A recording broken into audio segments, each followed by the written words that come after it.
네, 함께 또 말씀을 살펴보게 됩니다.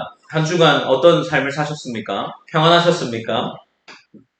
아마 각자의 삶이 다 다르겠지만 한 주도 하나님의 은혜 가운데 믿음으로 걸어오셨기를 바라는 마음입니다. 아직 우리가 다 젊은 나이이지만 또 삶을 살아볼수록 우리의 삶은 여러 가지 예기치 못한 일들로 가득 차 있다라는 말에 아마 동의하지 않을까 싶습니다. 그래서 때로는 계획한 대로 되지 않고 또 계획한 것들이 잘 안 되는 어려움으로 우리가 그러한 어려움들을 맞닥뜨리기도 합니다. 우리는 그 가운데서도 여전히 하나님이 우리의 삶을 주관하신다는 것을 믿으며 나아가는 그런 성도가 되었으면 좋겠습니다. 오늘 우리가 함께 살펴보는 말씀은 야고보서의 말씀이죠.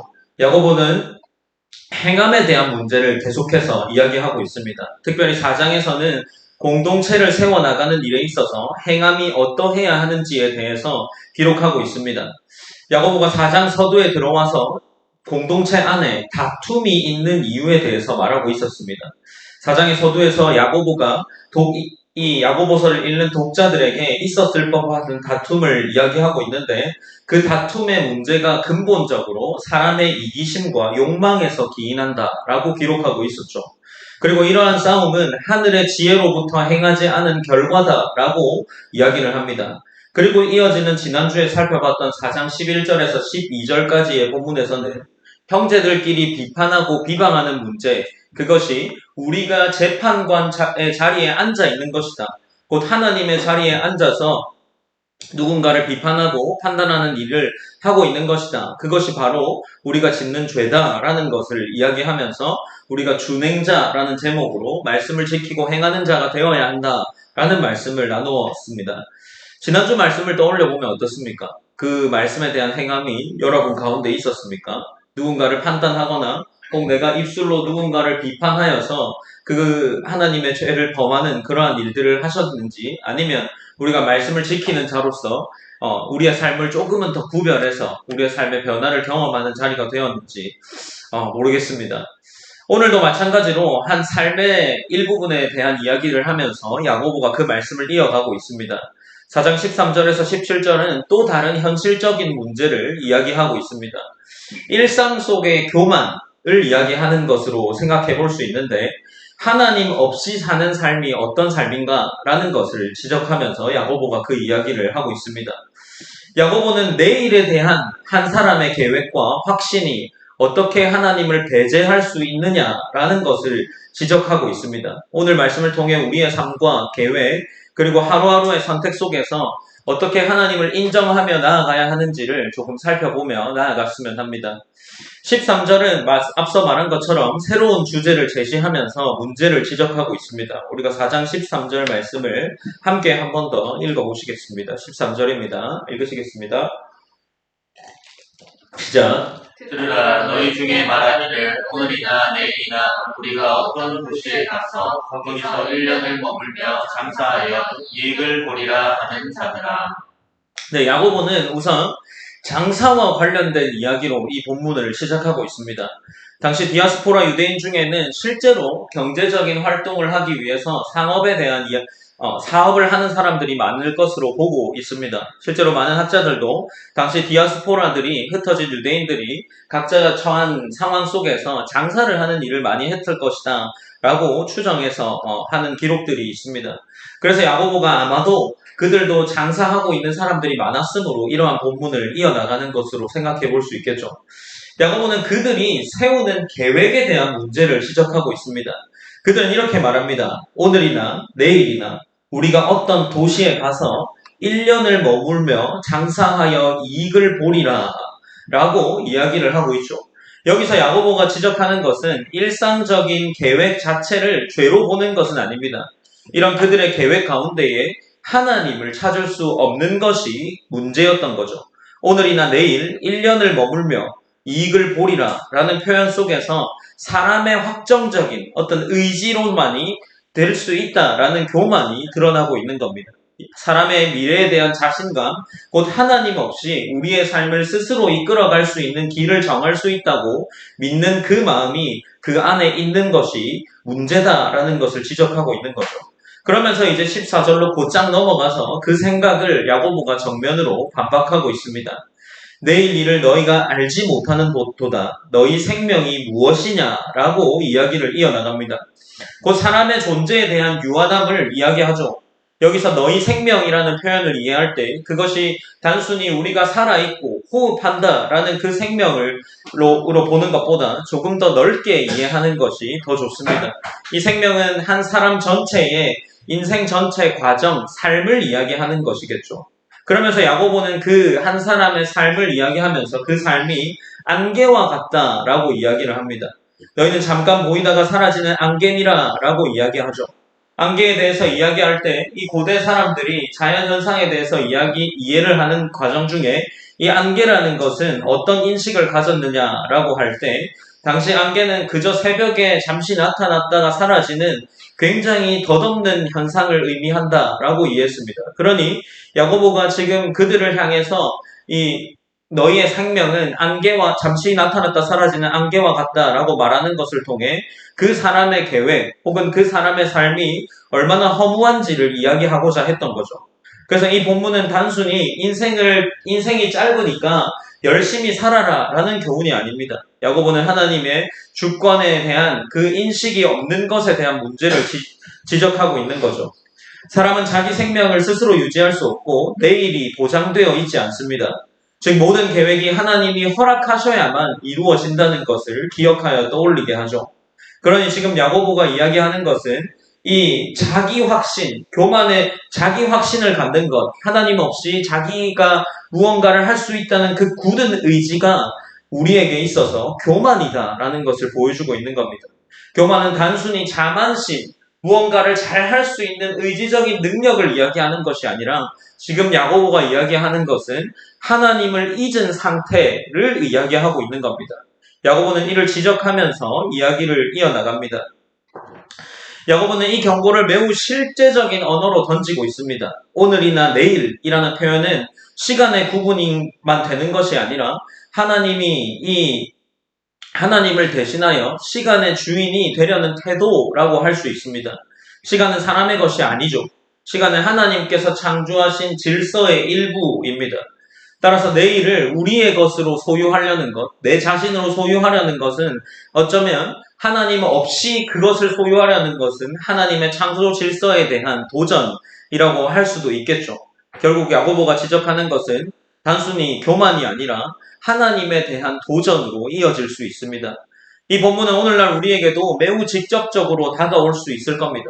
우리는 나름의 계획과 인생의 계획을 세워나갑니다. 1년 뒤 혹은 5년 뒤, 10년 뒤에 내가 무엇을 할지에 대한 고민들로 우리의 삶을 계획하며 나아가죠. 심지어 이 계획하지 않은 삶을 불성실한 삶으로 평가하기도 하면서 우리는 그러한 사회의 분위기 속에 살아갑니다. 우리는 각자 크게는 우리의 삶을 앞서 말한 것처럼 연단위로, 때로는 초단위까지로 이루면서 계획하고 있습니다. 제가 이번 한 주를 살아가면서 인스타에 한 알고리즘에 영상이 뜨더라고요. 분을 통제하는 자가 인생을 성공한다. 저는 그런 알고리즘을 본 적이 없지만 이 설교를 준비해서인가 그런 영상이 뜨더라고요. 그렇게 이야기하면서 그 분을 통제하지 못하는 삶을 사는 게 얼마나 불성실하고 얼마나 제대로 살지 않는 삶인지에 대한 이야기를 그 사람이 아주 나름의 논리를 가지고 영상을 찍어 놓았더라고요. 그런 삶을 살아야만 하는 우리 분위기 속에서 오늘 본문이 우리에게 어떤 의미로 다가올지 모르겠습니다. 그러나 하나님은 우리에게 분명히 말하면서 너희는 내일을 알지 못한다라고 말씀하고 있습니다. 그러니 지금 우리가 생각해야 할 것은 우리가 하는 이 모든 계획 속에서 과연 하나님이 자리 잡고 있느냐 하는 겁니다. 수많은 계획 안에서 하나님이 없다면 우리는 과연 성도된 자라고 할 수 있을까요? 아니면 수많은 계획 속에서 우리의 목적 가운데에 신앙을 배제시킨 상태에서 나의 잘됨, 내가 1년 이후에 집을 살 거고 5년 후에는 그 집이 전세가 아닌 자가여야 하고 하는 이러한 계획들을 가지고 있는 것이 과연 하나님과의 신앙 속에서 무슨 연결이 되냐라는 겁니다.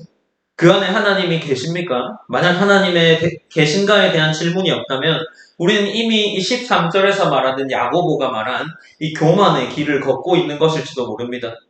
우리가 인정해야 할 것은 우리의 지혜는 언제나 불완전하며 하나님의 뜻을 넘어설 수 없다라는 것을 기억해야 합니다.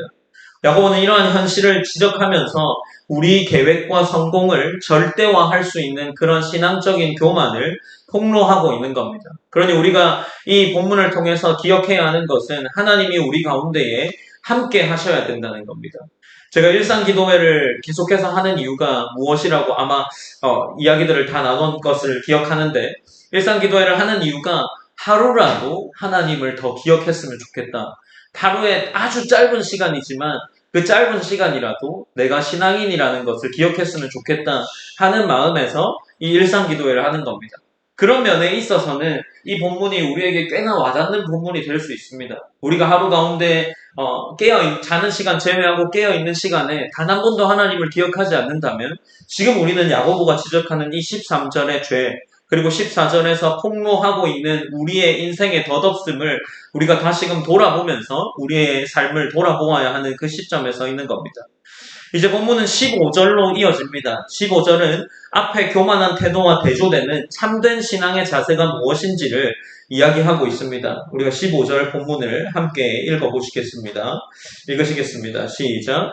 너희가 도리어 말하기를 주의 뜻이면 우리가 살기도 하고 이것이나 저것을 하리라 할 것이거늘. 네, 이 본문에서 너희가 도리어 말하기를 주의 뜻이면 이라고 기록하는데, 여기서 15절에 나오는 주의 뜻이면이라는 이 표현을 생각해 볼 때 헬라어로는 실제로 뜻이라는 단어가 기록되어 있지 않습니다.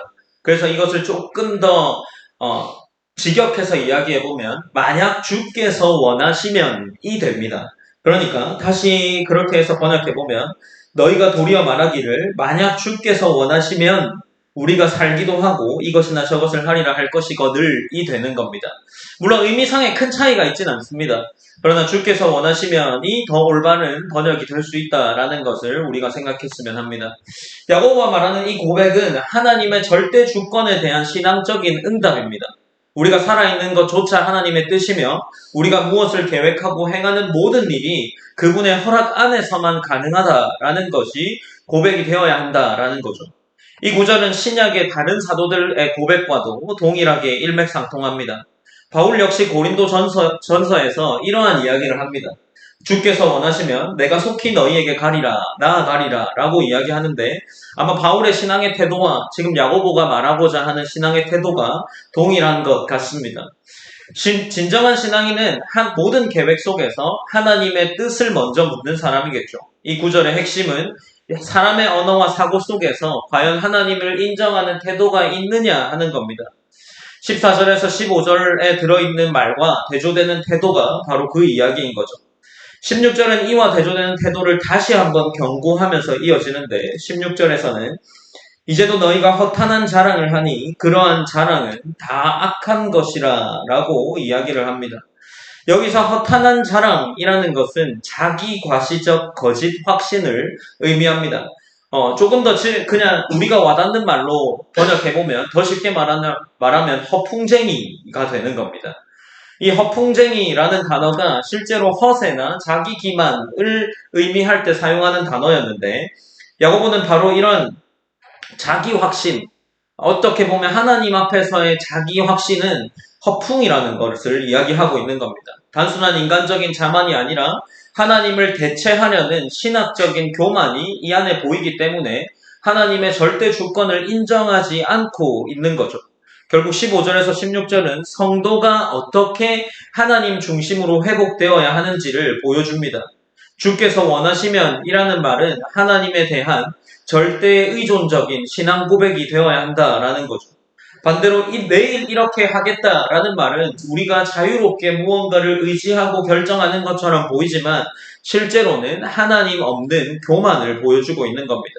그러니 우리가 사람으로서 또 신앙인으로서 성도로서 하나님을 인정하는 태도를 보이고 있지 않다면 우리 가운데 그 태도는 자기 자신을 과시하려는 자기의 확신 속에 찬 하나님을 배제한 신앙의 모습을 보여주고 있는 겁니다. 이제 17절로 이어지면서 오늘 본문의 단락의 결론이 이어지고 있습니다. 17절 본문입니다. 그러므로 사람이 선을 행할 줄 알고도 행하지 아니하면 죄니라 라고 기록을 하고 있습니다. 그렇다면 여기서 선은 무엇이겠습니까? 이 선은 도덕적으로 착한 행동을 의미하지는 않습니다. 문맥적으로 근거해서 볼 때 이것이 도덕적이고 윤리적인 선을 의미하지 않기 때문이죠. 그렇다면 여기서 말하는 선은 성도가 자신의 뜻대로 독립적으로 살면서 그 삶을 이어나가는 것이 아니라 하나님을 의지하면서 당신이 원하는 것이 무엇인지를 묻고 살아가는 삶의 행위를 선이라고 이야기하고 있는 겁니다. 그렇다면 선을 행할 줄 알고도 라는 표현은 어떤 의미일까요? 문자적으로도 그대로 선을 행하는 것을 알다라는 의미인데, 즉 단순히 지식으로 아는 것을 넘어서 무엇이 옳은지 이미 깨달은 상태를 이야기합니다. 야고보가 여기서 신앙의 책임을 명확히 밝히는데, 하나님의 뜻을 알고도 행하지 않은 그 모습이 단순한 게으름이 아니라 의지적인 불순종이라는 겁니다. 선을 행해야 하는 것을 알고 있음에도 불구하고 그 선을 행하지 않은 것이 죄다라는 것은 그가 이미 선이 무엇인지 분별된 상태가 끝났는데 하나님을 따르지 않고 있다라는 거죠. 그것이 단순히 우리가 인식한 상태에서 일어난 죄이기 때문에 의지적인 불순종이라는 것으로 지적하고 있는 겁니다. 이 말씀은 굉장히 중요한 자리를 차지합니다. 야고보는 지식과 행함을 분리하지 않는다는 것을 우리가 앞서서 계속해서 살펴보았습니다. 하나님을 아는 사람은 반드시 그분의 말씀을 실천해야 합니다. 이것이 야고보서 전체의 주제이기도 하고 1장 22절에서 말했던 것처럼 너희는 말씀을 행하는 자가 되고 듣기만 하는 자가 되어 자신을 속이는 자가 되지 말라라고 이야기했던 그 논지가 다시 한번 여기서도 반복되는 겁니다. 참된 믿음이 언제나 행함으로 드러나고 그것이 오늘 본문에서는 자기 교만이 아닌 하나님을 의지하고 있느냐 아니면 의지하지 않느냐라는 문제로 등장하고 있는 거죠. 야고보는 이 본문을 통해서 신앙의 책임에 대해서 더 강화하면서 이야기하고 있는 겁니다. 우리는 하나님의 뜻을 모른다고 말할 수 없죠. 우리가 성도된 자로 있다면 하나님의 뜻을 이미 알고 하나님이 무엇을 우리에게 요구하고 어떤 삶을 살아가기를 원하시는지 아마 각자가 신앙적인 양심에 따라 그것이 무엇인지 판단이 될 겁니다. 그런데 그것을 행하지 않는다는 것은 우리가 지금 야고보가 말한 것처럼 의지적으로 내가 불순종을 행하겠다라고 결정을 하고 하는 행동이다라는 것을 이야기하고 있는 겁니다. 그러니 지금 우리가 성도로서 신앙의 책임이 강화되는 그 부분에 서 있는 겁니다. 우리가 순종하지 않는다면 그것은 무지가 아니라 거부인 거죠. 따라서 17절은 신앙의 양심을 깨우는 말씀이고 지식이 곧 책임을 낳는다. 그리고 그 지식이 책임이 되어서 행동으로 옮겨져야 한다라는 것을 우리에게 이야기하고 있는 겁니다. 이 구절은 또한 하나님의 주권과 인간의 순종을 함께 묻고 있습니다. 앞선 15절에서 주께서 원하시면 이라고 이야기하는 그 구절을 함께 읽어보았습니다. 이 신앙은 이제 17절에서 그 뜻에 순종하는 삶으로 완성되어야 합니다. 하나님을 인정하는 말이 입술에만 머물러 있다면 그것이 여전히 불완전한 신앙이 된다라는 것을 기억해야 합니다. 참된 믿음은 하나님의 뜻을 아는 것에서만 오는 것이 아니라 동시에 그 뜻을 행하는 자리까지 나아가야 한다는 거죠. 이 말씀은 우리 시대에도 신앙의 깊은 도전이 되어야 합니다. 아마도 이 이야기를 들으면 대부분의 사람들이 또 비슷한 소리 하네. 또 동일하게 저 이야기 예전부터 해서 지금까지 계속 하는구나 라고 이야기하지만 성경의 가르침이 동일하게 우리의 믿음이 행동으로 나타나야 한다는 것을 지적하고 있습니다. 만약 이 이야기를 그만큼 많이 들었다면 우리가 생각해야 하는 것은 신앙을 삶으로 살아내는 것이 그만큼 어렵기 때문에 우리에게 그만큼 많이 들려주는 것이 아닌가 생각하고 묵상하면서 나의 삶은 과연 하나님을 인정하고 하나님을 의지하는 가운데 있는지를 돌아보아야 한다라는 겁니다. 우리가 그저 이것을 지루하게 또 한 번 받아들여야 하는 말씀으로 받아들인다면 우리의 삶은 어쩌면 지금 야고보가 이야기하는 교만으로 가고 있는 상태일지도 모릅니다. 야고보는 오늘 본문을 통해서 인간의 교만한 마음을 매우 세밀하게 혹은 매우 직접적으로 말하고 있습니다. 그는 인간이 얼마나 하나님 없는 계획을 세우고 그 하나님 없는 계획 속에서 안심하고 안주하는 상태에 있는지를 보여주고 있는 겁니다. 사람은 내일을 계획하면서 그 내일이 하나님께 있다라는 사실을 너무나 자주 잊어버립니다. 우리의 신앙도 마찬가지로 실제로 이미 결정해 놓은 길을 하나님께 승인해 달라고 기도를 하지 하나님께서 결정해 놓은 길을 제가 걸어가겠습니다. 라고 하는 기도를 잘 하진 않는 것 같습니다. 그러므로 야고보가 지금 경고하는 교만은 태도의 문제가 아니라 삶의 중심에서 하나님을 밀어내고 있진 않은지, 우리의 믿음이 왜곡되어 있진 않은지를 지적하고 있는 겁니다. 하나님께 영광을 돌린다고 말하면서 정작 자신의 영광을 추구하는 우리 내면의 모습이 없는지 점검해 보아야 합니다. 본문은 우리의 계획이 얼마나 덧없는가를 드러내면서도 동시에 그 안에 숨은 믿음의 방향을 묻고 있는 겁니다. 우리가 무엇을 계획하든 그 계획의 시작점, 하나님으로부터 출발하고 하나님께로 돌아가야 한다는 사실을 우리가 기억해야 한다는 것을 이야기하고 있습니다. 인생의 방향이 하나님께 있습니다. 주께서 원하시면 이라는 짧은 고백 속에 성도의 모든 존재와 행위가 하나님의 뜻을 의존하고 있다는 그 신앙의 핵심이 담겨 있는 겁니다. 그러므로 신앙의 목표는 성공적인 계획의 완성이 아니라 주어진 자리에서 하나님의 뜻을 이루는 충실함이 되어야 합니다. 하나님께 영광 돌린다는 것은 거대한 일을 성취하는 것이 아니라 지금 이 순간 나에게 주어진 일을 신실하게 살아가는 것이 하나님의 계획 속에 있는 거겠죠. 그런데 우리 현실을 보면 교만의 또 다른 형태가 있는 것 같습니다. 오늘 이 본문에서 이야기하는 것은 교만을 계획으로 이야기하지만 우리 가운데 지금 현실을 살아가는 많은 사람들을 보면 또 다른 교만의 형태가 있다라고 생각이 드는데 그것이 무계획이라고 생각합니다. 아무 계획도 세우지 않는 무계획의 삶 또한 하나님께서 과연 기쁘시게 받을까라는 것을 우리는 생각하고 돌아보아야 합니다. 어떤 사람들은 내 인생 하나님께 맡기면 다 해주실 거야 라고 생각하면서 실제로 이러한 고백들을 몇 번 들어보았고 어디에 속해 있다 보면 공동체 속에서 한두 명이 이러한 고백들을 하는 것 같습니다. 그 사람들이 정말 하나님께 맡기면서 내 삶을 의탁하느냐라고 볼 때 그것에 대한 의문점이 드는 사람들도 있었죠. 그런데 그러한 삶을 살면서 이러한 하나님께 맡긴다라는 핑계로 책임도 지지 않고 아무런 준비도 하지 않습니다. 그저 하루를 흘려보내고는 하나님 나를 잘 인도했다라고 생각하는 사람들도 있는 것 같습니다. 그것이 과연 믿음이겠습니까? 그것은 믿음이 아니라 아마 태만일 겁니다. 하나님께 맡긴다는 것은 아무것도 하지 않겠다라는 의미가 아닙니다. 오히려 하나님을 신뢰하기 때문에 내게 주어진 하루와 내게 주어진 삶에 최선을 살아가는 것이 하나님을 향한 믿음의 태도겠죠.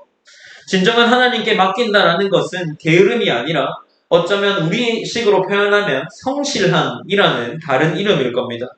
하나님께 영광된 삶은 무계획의 나태가 아니라 지금 주신 자리의 책임을 감당하는 충성의 삶 속에서 드러납니다. 이처럼 신앙은 아마 두 극단을 향해 있는 것 같습니다.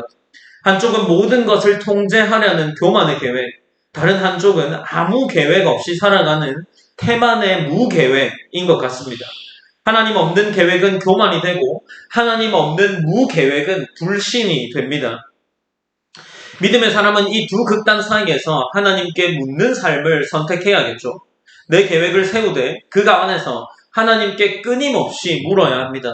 결과를 맡기고 주어진 오늘의 최선을 다하는 사람이 아마 야고보가 지금 오늘 본문을 통해서 우리에게 말하는 지혜로운 성도의 모습일 겁니다. 우리가 얼마 전 함께 말씀을 나누면서 이런 이야기를 했습니다. 날 향한 계획에 나오는 찬양 가사를 말하면서 내 앞에 주어진 요구하시는 작은 믿음들이라는 이야기를 나누었죠. 그러면서 그 이야기를 할 때 각자가 우리가 삶을 나눌 때 나는 내 앞에 주어진 작은 믿음들이 과연 요구하시는 작은 믿음들이 없는 것 같다. 누군가는 그 삶을 실천해 보겠다라는 나눔들을 했던 것 같습니다. 그 이야기를 들은 이후에 여러분의 삶이 어떠했습니까? 내 앞에 주어진 요구하시는 작은 믿음들을 행하셨습니까?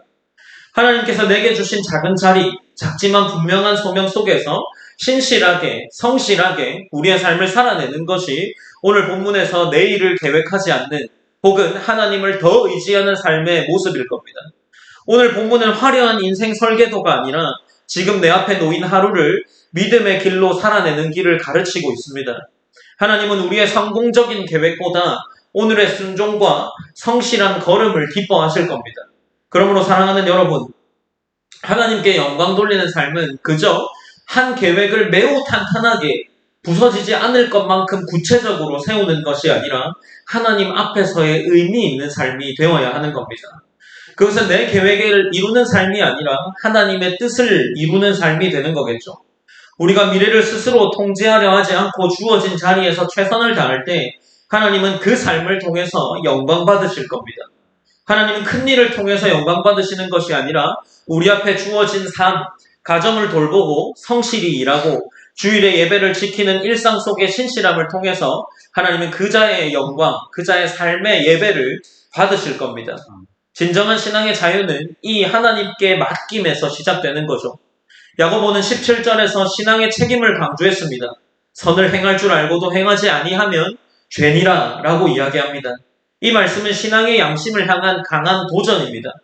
하나님의 뜻을 알고 있음에도 불구하고 그것을 실천하지 않는다면 우리는 단순히 나태한 것이 아니라 죄를 짓는 것이다 라는 것을 기억해야 합니다. 이것은 듣고만 머무르는 신앙, 아는 것으로 만족하는 신앙을 향한 경고인 겁니다.